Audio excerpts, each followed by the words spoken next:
Welcome students. Today we will study the anatomy of the cecum.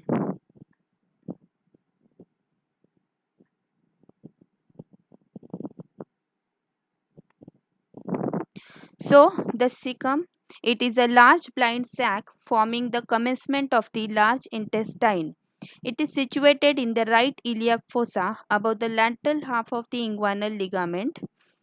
It communicates superiorly with the ascending colon, medially with the cecocolic junction with the terminal ileum, and posteromedially it is connected with the appendix.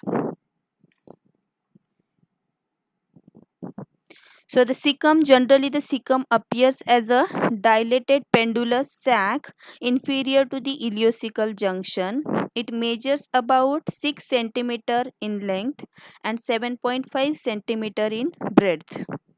Coming to the relations of the cecum, anteriorly the cecum it is related to the coils of intestine and the anterior abdominal wall. In the posterior relation, it is related to the right psoas major muscle and the right iliacus muscle.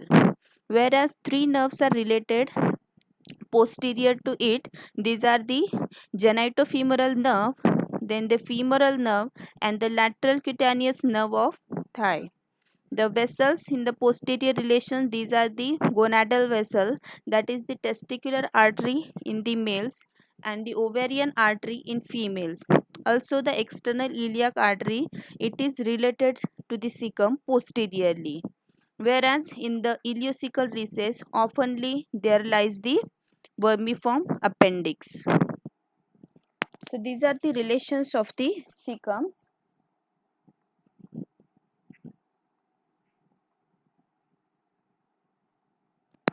Now coming to the peritoneal relations of the cecum.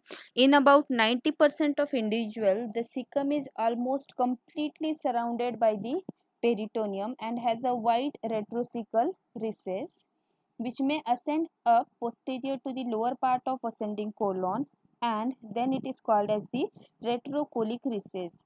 The vermiform appendix frequently lies in the retrocecal recess.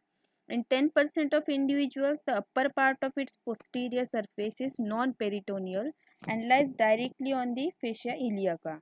The other recesses in the ileocecal region are the superior ileocecal recess underneath the superior ileocecal fold, the inferior ileocecal recess underneath the inferior ileocecal fold. The peritoneal folds in relation to cecum and terminal part of ileum, these are the superior ileocecal fold, the inferior ileocecal fold, and the cecal fold. Let us see these folds one by one. First of all, the superior ileocecal fold. So this is the superior ileocecal fold described in the figure. It lies between the ileum and the ascending colon. It is a fold of peritoneum from the posterior abdominal wall which is raised by the anterior cecal artery.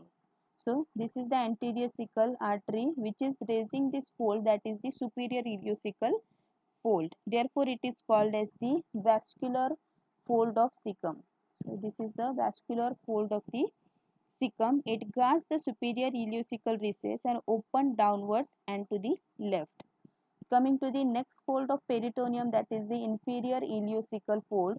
So this is the inferior ileocecal fold. It extends from the antero-inferior aspect of terminal part of the ileum to the cecum or the appendix.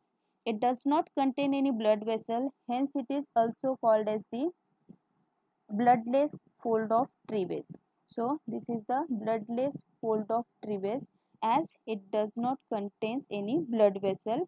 It lies in front of ileocecal recess which looks downwards and to the left. Coming to the cecal fold, this cecal fold lies on the posterior surface and forms the right boundary of the posterior ileocecal recess. Now let us see what are the different types of the cecum that are there. So the different types of cecum, these are the conical or fetal type, infantile type, normal type, and the exaggerated type. In case of the conical or fetal type, The cecum it is conical, and the appendix it is attached at the apex. It is found in case of the 2% of the individual. In infantile type, actually the cecum it is quadrate in shape due to the equal size of right and the left saccule, and the appendix it is attached at the depressed bottom. This type of cecum it is found in about 3% of individual. The next type is the normal type of the cecum. It is found in 80 to 90% of the people, that is the majority of the people. Here the right saccule it is larger than that of the left one, and the appendix it is attached on the posteromedial aspect about 2 centimeter below the ileocecal junction.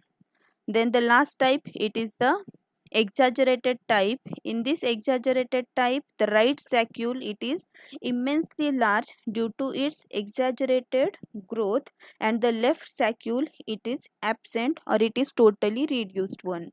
The appendix it is attached just below the ileocecal junction. Okay, and this is found in about 4 to 5% of the cecum. So this classification it is based on the growth of cecum.